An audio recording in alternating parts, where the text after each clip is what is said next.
1608년 2월 경운궁 편전. 왕위에 오른 지 사흘째 되던 밤, 광해군은 잠을 이루지 못했다. 용상에 앉아 있어도, 침전에 누워 있어도, 어디에서도 편안함이란 찾을 수 없었다.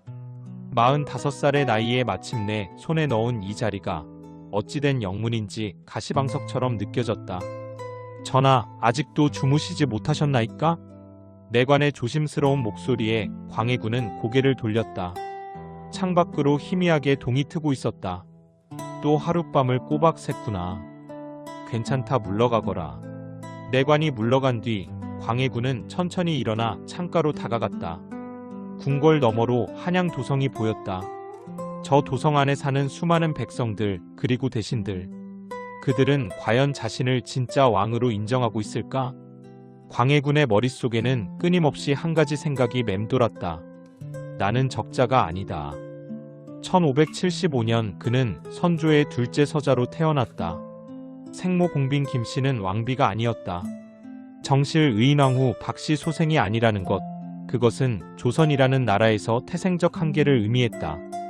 아무리 능력이 뛰어나도, 아무리 공을 세워도 그 출신은 지울 수 없는 낙인이었다. 어린 시절부터 그는 알고 있었다. 궁궐 사람들의 시선이, 대신들의 말투가, 형제들의 태도가 모두 달랐다는 것을. 적자인 임해군과는 다르게 자신에게는 항상 보이지 않는 벽이 존재했다. 서자 출신이 어찌 세자가 될 수 있겠느냐? 공빈 소생을 세자로 삼는다면 종법이 무너지는 것이옵니다. 임진왜란 당시 선조가 자신을 세자로 책봉하려 할 때조차 신하들의 반대는 거셌다. 나라가 풍전등화의 위기에 처했는데도 그들이 더 걱정한 것은 적서의 구분이었다. 광해군은 창틀을 꽉 쥐었다. 손등에 핏줄이 붉어졌다. 결국 세자가 되긴 했다. 1592년 전쟁의 혼란 속에서 분조를 이끌며 왕권을 대신 행사하면서. 하지만 그것은 인정이 아니라 어쩔 수 없는 선택이었다는 걸 그는 알았다. 전쟁 중에 필요해서, 다른 대안이 없어서, 그래서 어쩔 수 없이 받아들인 것이었다. 그리고 16년이 지난 지금 마침내 왕이 되었지만, 전하, 영의정 이하 대신들께서 조정에 들어오셨나이다. 알았다. 곧 나가겠노라. 광해군은 깊게 숨을 들이마셨다. 용포를 여미고 어깨를 폈다. 그리고 천천히 하지만 확실하게 걸음을 옮겼다. 왕이 된 지금도, 아니 왕이 되었기에 더욱 그는 알고 있었다. 자신의 정통성을 의심하는 시선들이 도처에 있다는 것과 그 시선들 사이에서 살아남으려면 완벽해야 한다는 것을, 단 한 번의 실수도 용납되지 않는다는 것을 말이다. 조정에 들어선 광해군 앞에 대신들이 일제히 머리를 조아렸다. 성상 전하, 천세만세 하옵소서. 하지만 광해군은 알고 있었다. 저 경건해 보이는 절 속에, 저 공손한 목소리 뒤에 무엇이 숨어 있는지를. 경들, 고개를 드시오. 영의정 이원익이 먼저 입을 열었다. 전하, 먼저 선왕의 능침 조성에 관한 일을 아뢰옵고자 하나이다. 그리고 이원익의 말이 이어지는 동안 광해군의 시선은 조정을 가득 메운 대신들을 훑었다. 그들 중 몇은 자신을 진심으로 섬기는 사람들이었다. 하지만 나머지는 좌의정 기자원, 선조 말년부터 자신을 지지해왔지만 과연 그것이 충성일까 아니면 계산일까? 이조판서 이덕형, 유능한 인물이지만 마음속 깊은 곳에서는 자신을 어떻게 생각하고 있을까? 그리고 저기 뒤편에 서 있는 젊은 대신들, 서인과 남인으로 나뉘어 있는 그들의 눈빛에서 광해군은 읽을 수 있었다. 회의, 의심, 그리고 경우에 따라서는 경멸까지. 이의 신 등은 정원을 파주로 정함이 마땅하다고 사료되옵니다. 경들의 의견이 그러하다면 그리하도록 하라. 광해군은 신중하게 답했다. 너무 빨리 결정하면 경솔해 보이고 너무 오래 고민하면 우유부단해 보인다. 모든 말 한마디, 모든 결정 하나하나가 평가의 대상이었다. 조정이 끝나고 편전으로 돌아온 광해군에게 승지가 보고했다. 전하, 임목대비 마마께서 별궁에서 전하를 뵙고자 하신다 하옵니다. 광해군의 얼굴이 굳었다. 임목대비, 선조의 계비이자 영창대군의 생모. 그리고 자신에게는 가장 큰 위협 중 하나, 내일 아침에 문안을 드리러 가겠다고 전하라. 예, 전하. 승지가 물러간 후 광해군은 다시 한번 깊은 한숨을 내쉬었다. 임목대비는 분명히 말할 것이다. 영창대군이 선조의 적자라고. 정통성으로 따지자면 왕위는 영창대군에게 있어야 한다고. 물론 겉으로는 그렇게 말하지 않겠지만 그 의미는 충분히 전달될 것이다. 영창대군. 1606년에 태어난 이제 겨우 3살밖에 안 된 아이. 하지만 그 아이의 존재는 광해군에게 끊임없는 불안의 원천이었다. 적자. 그 한 단어가 모든 것을 뒤집을 수 있었다. 자신이 16년간 세자로서 그리고 지금 왕으로서 쌓아온 모든 것을 무너뜨릴 수 있는 무기. 광해군은 책상 위에 놓인 문서들을 바라봤다. 명나라에서 온 국서, 요동 정세에 관한 보고, 전후 복구 계획. 처리해야 할 일들은 산더미였다. 하지만 그 무엇보다 급한 것은 자신의 자리를 지키는 것이었다. 내관. 예, 전하. 이이첨을 불러오너라. 예, 전하. 내관의 목소리에 미묘한 떨림이 있었다. 이이첨. 대부파의 영수이자 광해군의 가장 충실한 지지자. 동시에 많은 대신들이 두려워하고 경계하는 인물. 하지만 광해군에게 선택의 여지는 없었다. 자신을 진정으로 지지하는 세력, 자신의 정통성을 의심하지 않는 사람들이 필요했다. 설령 그들의 방법이 과격하더라도. 잠시 후 이이첨이 들어왔다. 전하, 부르셨나이까?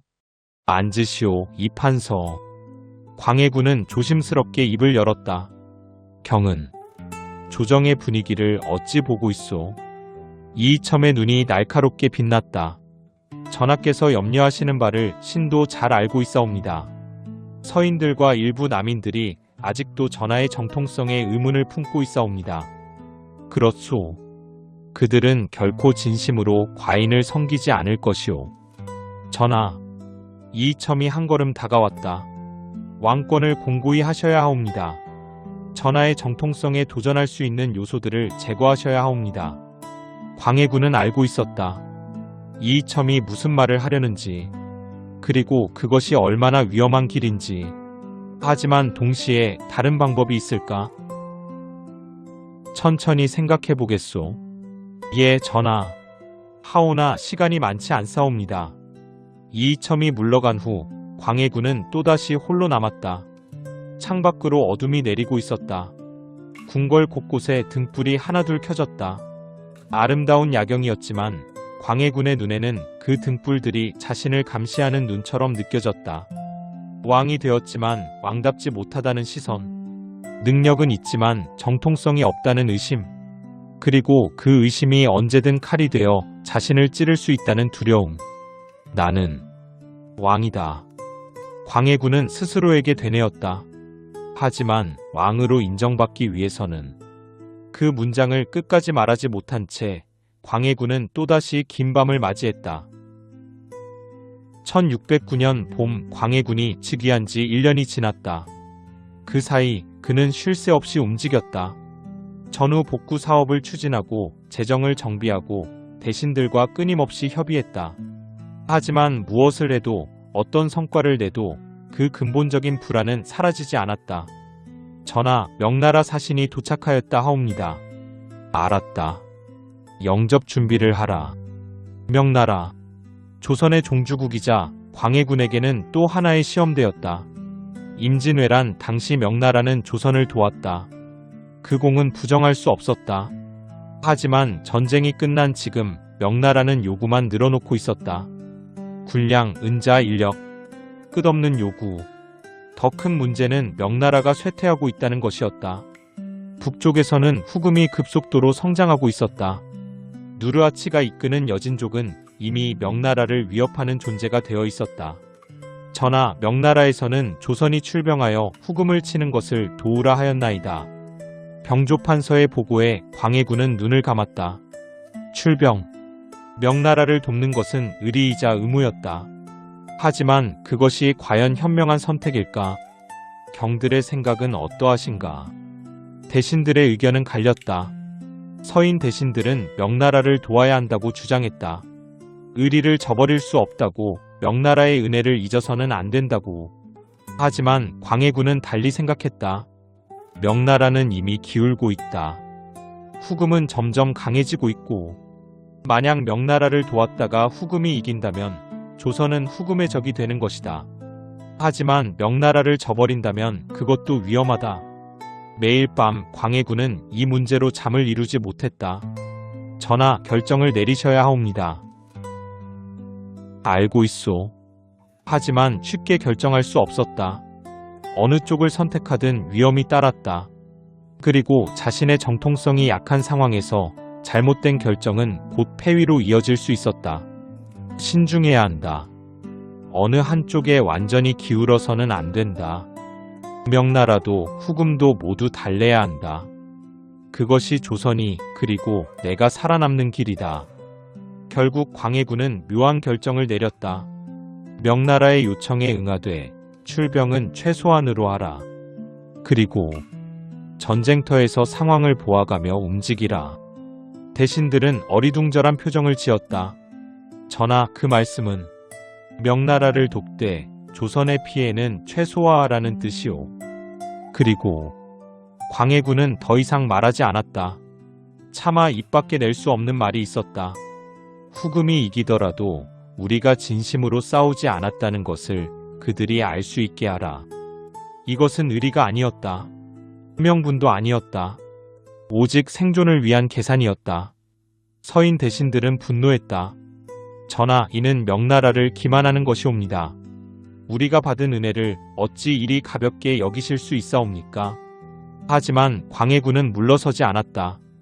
과인은 조선의 왕이오. 조선과 백성을 지키는 것이 과인의 첫째 의무요. 의리도 중요하나 백성의 목숨이 더 중요하오. 그날 밤 광해군은 또다시 혼자였다. 그들은 이해하지 못할 것이다. 나를 비겁하다고 의리 없다고 욕할 것이다.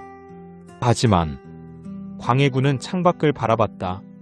어둠 속에서도 궁궐의 윤곽은 선명했다. 나는 살아남아야 한다. 그래야 조선도 살아남는다. 하지만 그 확신 뒤에는 지울 수 없는 의문이 따라왔다. 과연 이것이 옳은 것인가? 나는 지금 현명한 것인가? 아니면 그저 겁이 많은 것인가? 답은 없었다. 다만 내일도 모레도 계속해서 계산하고 눈치 보며 살아가야 한다는 것만 확실했다. 1618년 광해군 즉위 10년. 명나라와 후금 사이의 긴장이 극에 달했다. 그리고 그 한가운데에 조선이 있었다.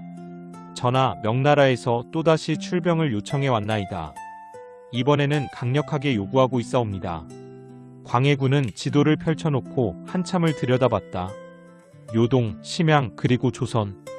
명나라는 기울고 있다. 하지만 아직 죽지 않았다. 후금은 강해지고 있다. 하지만 아직 명나라를 이기지 못했다.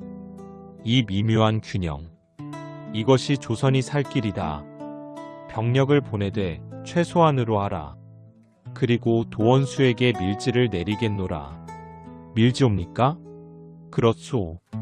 광해군이 직접 쓴 밀지의 내용은 놀라웠다. 명나라를 돕되 진심으로 싸우지 말라. 형세를 살피며 움직이되 조선군의 피해는 최소화하라. 만약 후금이 우세하다면 항복도 고려하라. 이 밀지를 받은 도원수 강옥립은 경악했다. 이것은 명나라를 배신하라는 말씀이옵니까? 배신이 아니오. 생존이오. 광해군의 목소리는 차가웠다. 명나라는 조선에게 끝없이 요구만 하고 있소.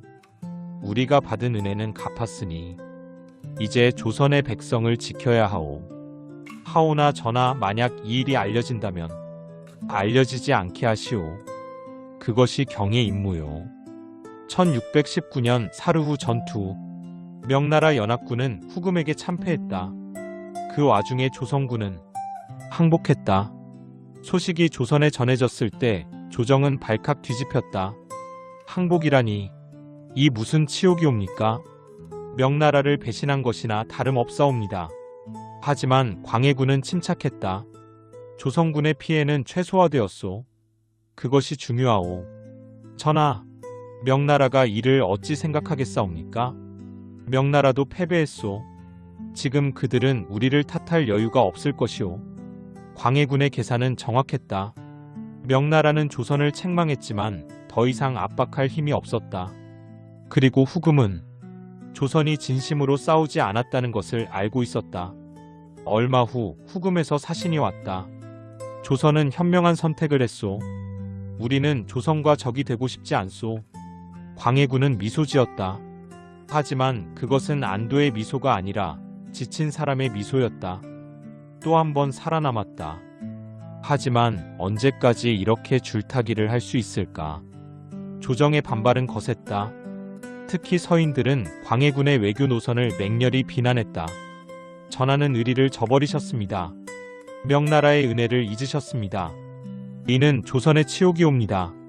하지만 광해군은 흔들리지 않았다. 의리로 나라를 지킬 수 있소, 명분으로 백성을 살릴 수 있소.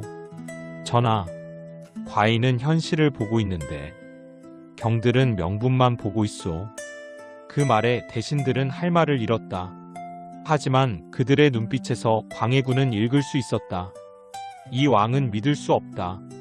정통성도 없고 의리도 없다. 언젠가는 내려와야 할 자리에 있다. 밤이 되자 광해군은 또다시 혼자가 되었다. 나는 옳은 일을 하고 있다. 조선을 지키고 있다. 백성을 살리고 있다.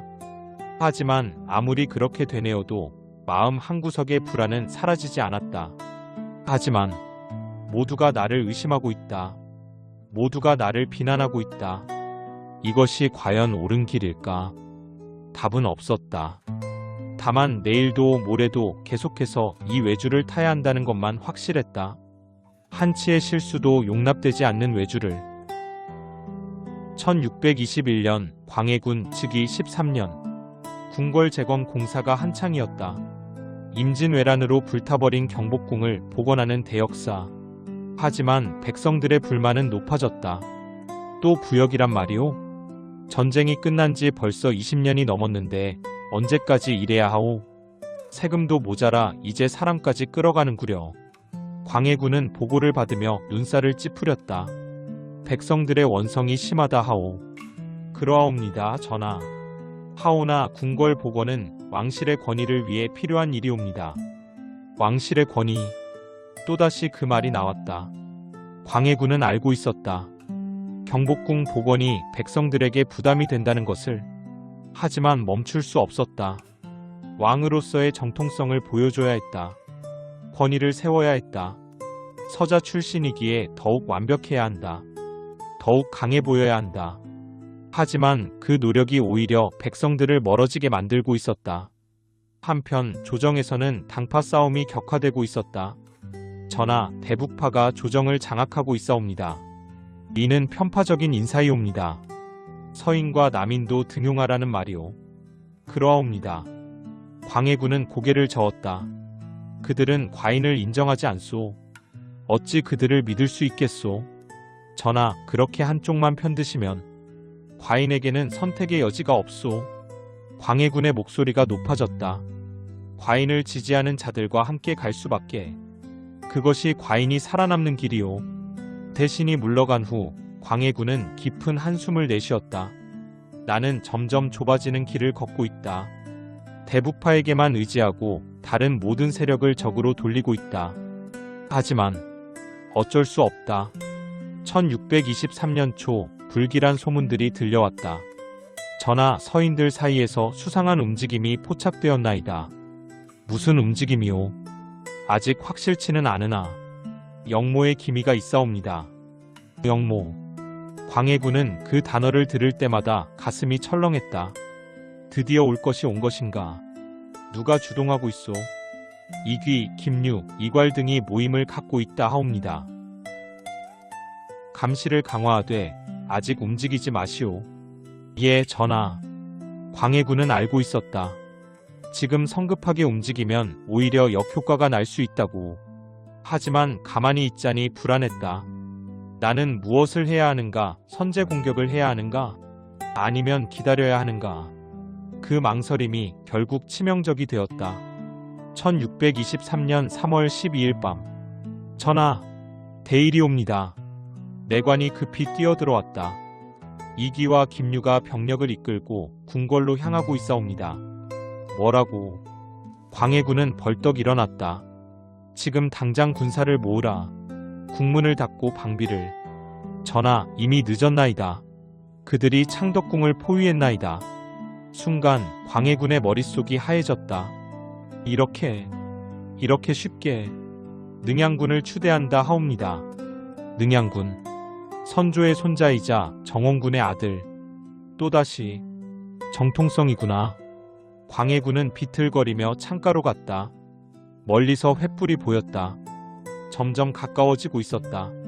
전하, 피하셔야 하옵니다. 어디로 피하란 말이오. 이미 끝난 것 아니오. 광해군의 목소리는 허탈했다. 15년. 왕으로 산 15년. 그 시간 동안 그는 단 하루도 편히 잔 적이 없었다. 항상 눈치를 보고 계산하고 두려워했다. 그리고 지금 그 모든 것이 무너지고 있었다. 전하, 내관의 다급한 목소리에 광해군은 정신을 차렸다. 도망가자. 지금은 그것밖에 없소. 그렇게 광해군은 궁궐을 빠져나갔다. 왕의 위엄도 용포도 벗어던진 채 그저 살아남기 위해. 새벽이 되자 반정군은 창덕궁을 점령했다. 그리고 광해군은 궁궐 밖 어딘가에서 숨어 지내고 있었다. 나는 왕이었다. 하지만 끝내 왕으로 인정받지 못했다. 며칠 후 광해군은 체포되었다. 그를 잡은 것은 반정군이 아니라 평범한 백성이었다. 은신처를 제보한 것이다. 저자가 광해군이오. 저자를 잡으시오. 군사들에게 둘러싸인 광해군은 저항하지 않았다. 그저 고개를 숙인 채 끌려갔다. 궁궐로 압송된 광해군은 처음으로 능양군, 이제는 인조가 된 그를 마주했다. 광해. 인조는 그를 전하라 부르지 않았다. 이미 그는 왕이 아니었다. 너의 죄를 아느냐? 광해군은 고개를 들었다. 인조의 얼굴에서 그는 묘한 감정을 읽었다. 승리의 기쁨도 있었지만 동시에 어떤 불안도 있었다. 그대도 나와 같구나.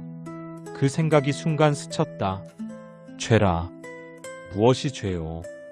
영창대군을 죽이고 임목대비를 폐위한 죄, 명나라를 배신한 죄, 백성을 도탄에 빠뜨린 죄. 광해군은 쓴웃음을 지었다. 영창대군은 나의 자리를 위협했소. 임목대비는 나를 인정하지 않았소. 명나라는 이미 기울고 있었소. 나는 조선을 지키려 했을 뿐이오. 그것이 변명이 되는가? 변명이 아니오. 사실이오. 광해군은 고개를 들었다. 나는 서자였소. 태어날 때부터 왕이 될 수 없는 자였소. 하지만 왕이 되었지. 그리고 왕으로 살아남기 위해 모든 것을 했소. 그래서 동생을 죽였는가? 어머니를 폐위했는가? 어쩔 수 없었소. 광해군의 목소리가 떨렸다. 나는 매일 두려웠소. 언제 폐위될지, 언제 죽임을 당할지. 그 두려움 속에서 15년을 살았소. 그대는 그 기분을 알겠소. 인조는 대답하지 않았다. 그대도 결국 나와 같은 길을 걸을 것이오. 광해군이 말했다. 왕이 되는 것은 쉽소. 하지만 왕으로 살아남는 것은 너무나 어려운 일이오. 특히 정통성이 약하다면. 나는 너와 다르다. 그러기를 바라오. 광해군은 고개를 숙였다. 하지만 결국 알게 될 것이오. 왕자라는 것이 얼마나 무겁고 외로운 자리인지. 며칠 후 광해군은 강화도로 유배되었다. 호송되어 가는 수레 안에서 광해군은 한양을 돌아봤다. 자신이 15년간 다스리던 도성, 이제 다시는 돌아오지 못할 곳. 나는 잘한 것인가 잘못한 것인가? 그 질문에 여전히 답할 수 없었다. 강화도에 도착한 광해군은 작은 집에 유폐되었다. 처음에는 분노했다. 억울했다. 자신이 한 일들을 아무도 이해하지 못한다는 것이 서러웠다. 하지만 시간이 지나면서 묘한 평화가 찾아왔다. 더 이상 눈치 볼 필요가 없구나. 왕이 아니기에 더 이상 계산할 필요가 없었다. 정통성을 증명할 필요도 살아남기 위해 발버둥 칠 필요도 없었다. 그저 살면 되었다. 이상하구나. 광해군은 혼잣말을 했다. 왕일 때보다 폐위된 지금이 더 편하다니. 물론 외로웠다. 아무도 찾아오지 않았다. 가족도 옛 신하도. 그는 철저히 잊힌 사람이 되었다. 하지만 그 외로움조차도 왕일 때의 두려움보다는 견딜만했다. 밤이 되면 광해군은 별을 올려다봤다. 내가 한 일들은 과연 무엇이었을까? 조선을 지키려 했던 외교. 그것은 나중에 어떻게 평가될까? 왕권을 지키려 했던 결정들. 그것은 정당했을까? 살아남기 위해 치른 대가들. 그것은 값어치가 있었을까? 답은 없었다. 다만 하나 확실한 것은 자신이 15년 내내 불안했다는 것. 왕이면서도 왕답지 못했다는 것. 나는 폭군이었을까? 세상은 그를 그렇게 기억할 것이다. 영창대군을 죽이고 임목대비를 폐위한 폭군으로. 하지만 자신은 알고 있었다. 그것이 전부가 아니라는 것을. 나는 그저 살아남으려 했을 뿐이다. 1641년 여름 강화도. 광해군은 병들어 누워 있었다. 67의 나이. 유배 생활 18년. 창밖으로 매미 소리가 들렸다. 여름이 끝나가고 있었다. 나도 끝나가는구나. 광해군은 천장을 바라봤다. 낡은 석가래가 보였다. 궁궐의 화려한 천장과는 너무나 달랐다. 하지만 이상하게도 후회는 없었다. 아니, 정확히 말하면 후회투성이었지만 그것을 후회한다고 해서 달라질 것은 없었다. 나는 최선을 다했다. 서자로 태어나 왕이 되었다. 전쟁 중에 분조를 이끌었다. 16년간 세자로서 15년간 왕으로서 조선을 지탱했다. 명나라와 후금 사이에서 줄타기를 했고 백성들을 지키려 했으며 왕권을 세우려 했다. 그 과정에서 실수도 했다. 잘못된 결정도 내렸다. 죄 없는 사람들이 희생되었다. 하지만 나는 폭군이 되고 싶었던 것이 아니다. 그저 인정받고 싶었다. 왕으로서, 한 인간으로서.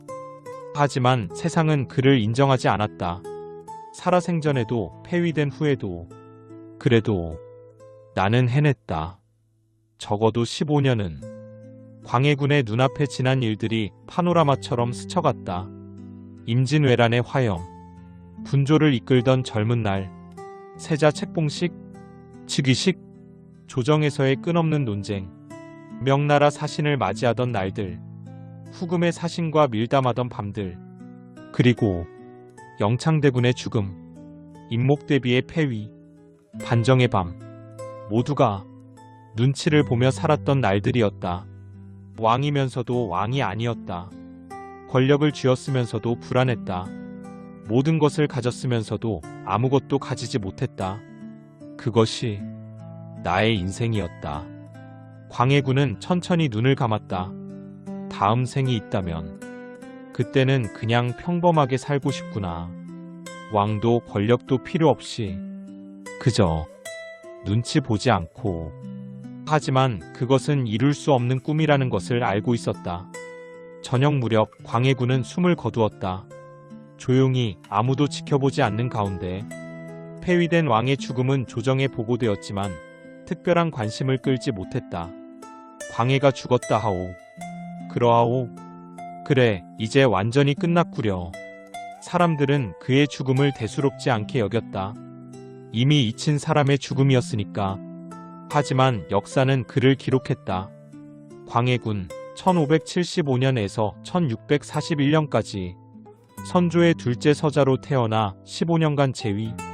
영창대군을 죽이고 임목대비를 폐위하여 폭군으로 낙인 찍힘. 중립외교를 펼쳤으나 인조반정으로 폐위됨. 그것이 공식적인 기록이었다. 하지만 그 간단한 기록 속에는 담을 수 없는 것들이 있었다. 한 인간의 끝없는 불안. 인정받고 싶었던 욕구. 살아남기 위한 발버둥. 그리고 왕이면서도 왕답지 못했던, 권력을 쥐었으면서도 자유롭지 못했던 한 사람의 비극이 있었다. 후대의 역사가들은 광해군을 재평가했다. 그의 중립외교는 실용적이었다고, 명나라와 후금 사이에서 조선을 지켰다고. 하지만 그가 저지른 일들 마이너스 영창대군의 죽음, 임목대비의 폐위 마이너스은 여전히 정당화될 수 없었다. 그는 명군도 폭군도 아니었다. 그저 너무나 인간적이었던 왕이었다. 콤플렉스를 가진 왕, 생존을 위해 계산하던 왕, 끝없이 불안했던 왕, 그리고 결국 그 불안을 이기지 못하고 무너진 왕.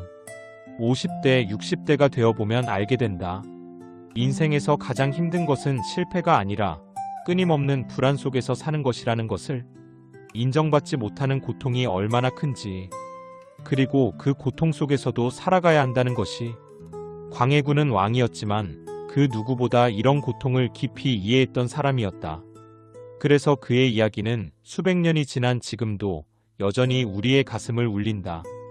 왕이었지만 늘 눈치 보던 사람, 권력을 쥐었지만 결코 자유롭지 못했던 사람, 그것이 광해군이었다.